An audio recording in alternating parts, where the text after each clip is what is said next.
способов выразить любовь. И это всегда подразумевается, когда говорят: возьмите зонт, на улице дождь.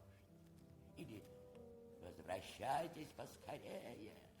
Или еще: будьте осторожны, не сломайте себе шею.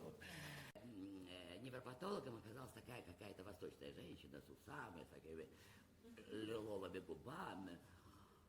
Я ей долго рассказывала причину моих слез.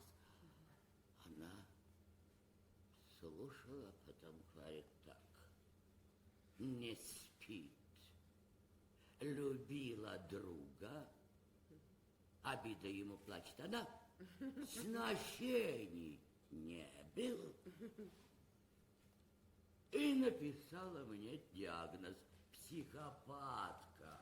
Да, я всегда говорила, жизнь коротка, нечего ее тратить на диеты, плохое настроение и на жадных мужчин. Вот это последнее к тебе относится.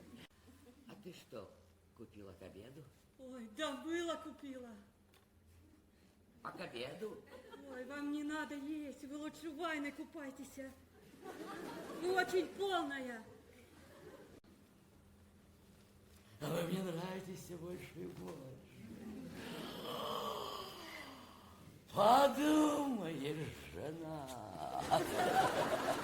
Это не самое плохое качество в мужчине. Фаина Георгиевна!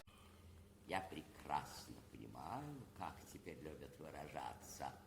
Ху из ху. И мое ху не будет устраивать представление. А потом я мимоходом завалила фанерную декорацию. Хорошо, что мы играли комедию. Ой, и в тот раз я решила в последний раз вообще проститься с этим театром навсегда. У меня к вам громадная просьба. Все, что мы еще. Когда я умру, а вы будете там устраивать пышные похороны, Да Господь с вами. не перебивайте.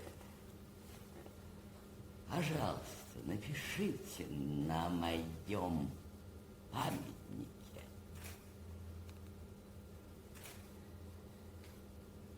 умерла от отвращения. Прощайте.